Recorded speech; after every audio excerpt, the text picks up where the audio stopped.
The Alaskan wilderness stretched endlessly before Jack, a rugged fisherman in his late 30s, whose weathered face told tales of countless days battling the elements.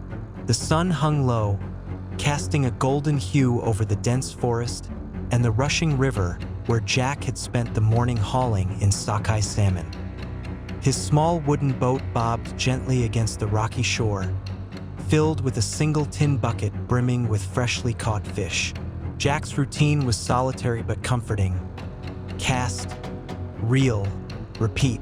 The rhythm of the river was his sanctuary, a place where the chaos of the world faded into the hum of nature. But today, the forest felt different. The air was thick, the birds quieter than usual, and an unshakable sense of unease gnawed at him. Jack knelt by the river, rinsing his hands in the icy water, oblivious to the massive shadow stirring in the underbrush behind him. A grizzly bear, its fur matted with dirt and its eyes locked on the scent of fish, emerged silently from the trees. Standing nearly 8 feet tall, its powerful frame moved with eerie stealth, claws scraping faintly against the earth. Jack's bucket of salmon, glinting in the fading light, was a beacon to the starving beast.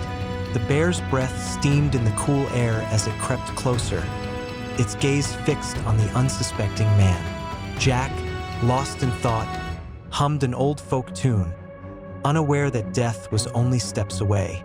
The bear was now mere feet from Jack, its massive paws sinking into the soft earth. The scent of salmon overwhelmed its senses, drawing it closer to the bucket. Jack stood, stretching his back, and reached for the handle of the bucket, still oblivious to the danger. The grizzly froze, its muscles tensing, ready to lunge. But then, a gust of wind swept through the valley, rattling the trees and sending a ripple across the river. The bucket tipped slightly, and a single fish slid out, flopping onto the ground. The bear's attention snapped to the fish, its head lowering as it sniffed the prize, momentarily distracted from Jack. Jack noticed the fish on the ground and cursed under his breath, bending to pick it up. His fingers brushed the cold, slimy scales when he felt it, a prickling sensation like eyes boring into his back. He froze, his heart pounding, and slowly turned his head. There, not 10 feet away, was the grizzly, its massive form illuminated by the dying light. Jack's breath caught in his throat. He'd faced bears before, but none this close, none this big. His mind raced, recalling every survival tip. Don't run, don't scream, look big. But his body felt like lead rooted to the spot. The bear huffed, a low, guttural sound that sent a chill down Jack's spine. His hand, still clutching the fish, trembled. Instinct screamed at him to drop it, to back away, but something told him the fish was his only leverage. Slowly, deliberately, he tossed the salmon toward the bear, watching as it landed with a soft thud. The grizzly's eyes followed the fish, and for a moment, the world seemed to hold its breath. The bear stepped forward, lowering its head to sniff the offering, its massive jaws inches from the ground. Jack's mind raced for his next move. The bear was distracted, but for how long? He glanced at the bucket, still half full of salmon, and an idea sparked. If one fish could buy him a moment, maybe more could buy him time. With agonizing slowness, he tipped the bucket, letting another fish slide out. The bear's head snapped up, its nose twitching as it caught the fresh scent. Jack's heart thundered, but he kept his movements steady, praying the bear's hunger would outweigh its aggression. The bear lunged for the second fish, its jaws snapping it up in one swift motion. Jack took a cautious step back, his boots crunching softly on the gravel. The bear didn't seem to notice, too focused on the meal. Emboldened, Jack tipped the bucket again, letting 2 more fish spill out. The grizzly's attention stayed locked on the growing pile, its massive frame shifting as it devoured the offerings. Jack's breath came in shallow bursts. He was still alive, but far from safe.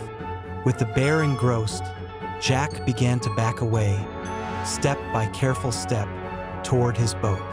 The grizzly's focus remained on the fish, but Jack knew one wrong move could end it all.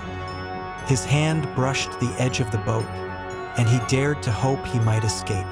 But then, a twig snapped under his boot, the sound cutting through the silence like a gunshot. The bear's head whipped up, its eyes locking onto Jack's. Time seemed to stop as man and beast stared at each other, the bucket of fish now nearly empty between them. Jack's heart pounded so loudly, he was sure the bear could hear it. He held his breath, willing himself to stay still. The bear took a step forward, its massive paw crushing a fish underfoot. Jack's eyes darted to the bucket. One fish remained. With a trembling hand, he nudged the bucket with his foot, sending the final salmon rolling toward the bear. The grizzly's gaze followed the fish, and it lowered its head once more, giving Jack a fleeting chance to act. Jack seized the moment. With the bear distracted, he slid into the boat, his hands shaking as he untied the rope. The grizzly was still focused on the final fish, its jaws working as it devoured the offering. Jack pushed off from the shore, the boat gliding silently into the current. He didn't dare look back until he was halfway across the river, his breath ragged. The bear stood on the bank, its silhouette framed by the setting sun, still sniffing the empty bucket. As Jack's boat drifted further down the river, the grizzly's massive form grew smaller against the horizon, its attention still fixed on the empty bucket. The current carried him swiftly, the cold spray of the water stinging his face, grounding him in the reality of his narrow escape. His hands gripped the oars tightly, knuckles white, as his mind replayed the encounter. The bear hadn't chased him yet, but Jack knew the Alaskan wilderness was unforgiving. One mistake, one moment of carelessness, could still cost him everything. The sun dipped below the trees, plunging the river into twilight's shadow, and Jack felt the weight of the forest silence pressing in. Jack's destination was a small cabin a mile downstream, his home for the fishing season. The thought of its sturdy walls and warm stove spurred him to row faster. But the river was treacherous in the fading light, with jagged rocks lurking just below the surface. He navigated carefully, his eyes scanning the water, when a low growl echoed from the shore. His head snapped to the right. There, paralleling the river, was the grizzly, its massive frame weaving through the trees, keeping pace with the boat. Jack's stomach dropped. The bear wasn't done with him. The bear's pace quickened, its heavy breaths audible even over the rush of the river. Jack's mind raced. Had the fish only delayed the inevitable? He scanned the boat for anything that might help. A flare gun, tucked under the seat, his only defense. His hands fumbled as he grabbed it, the cold metal reassuring in his grip. The grizzly was now at the river's edge, its paws splashing into the shallows as it followed. Jack aimed the flare gun skyward, praying the bright light and sound would scare the beast away. He pulled the trigger, and a blinding red streak shot into the sky, exploding with a sharp crack.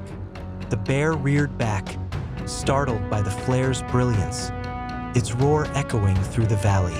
For a moment, it hesitated, its massive form frozen against the dark forest. Jack didn't wait to see what it would do next. He rowed with every ounce of strength, the cabin now visible in the distance, its faint lantern light a beacon of safety. The bear shook its head, as if shaking off the shock, and resumed its pursuit, though it lagged slightly, wary of the strange light. Jack's arms burned, but he pushed on, the promise of survival just within reach. The boat scraped against the shallow gravel near the cabin's dock, and Jack leapt out, his boots splashing in the icy water. He stumbled toward the cabin, fumbling with the flare gun, ready to fire again if needed. The bear was still moving along the shore, now about 50 yards away, its silhouette weaving through the trees. Jack reached the cabin door, his hands shaking as he turned the knob. He glanced back. The bear had stopped, sniffing the air, its massive head turned toward him. For a moment, their eyes met again, and Jack felt the weight of the wild in that gaze. Inside, Jack slammed the door shut, bolting it with trembling hands. His breath came in gasps as he leaned against the wall, the flare gun still clutched tightly. The cabin was small but sturdy, its wooden walls a fragile barrier against the wilderness outside. He listened, heart pounding, for any sign of the bear. A low huff came from outside, followed by the crunch of gravel. Jack peered through a small window, seeing the grizzly circling the cabin, its nose low to the ground, searching for any trace of the fish that had lured it so far. Minutes passed, each one stretching into eternity. The bear's movements grew slower, its interest waning as it found no more food. Jack stayed frozen by the window, watching as the grizzly finally turned, lumbering back toward the forest. Its massive form melted into the shadows, leaving only the sound of the river and the faint creak of the cabin settling. Jack sank to the floor, the adrenaline draining from his body. He was alive, saved by a bucket of fish and a stroke of luck. Jack spent the night awake, the flare gun never leaving his side. He replayed the encounter in his mind, wondering how close he'd come to being another story lost to the wild. The bucket of fish, now scattered across the riverbank, had been his salvation, a humble offering that turned a predator's hunger into his escape. By morning, the forest was quiet again, the bear gone, but Jack knew he'd never see the river the same way. It was a place of beauty, yes, but also a reminder of how thin the line between life and death could be. The next day, Jack returned to the riverbank, cautious but determined to retrieve his boat. The bucket lay where he'd left it, dented and empty, a silent testament to the night before. He scanned the forest for any sign of the bear, but it was gone, likely sated by the fish and uninterested in a second chase.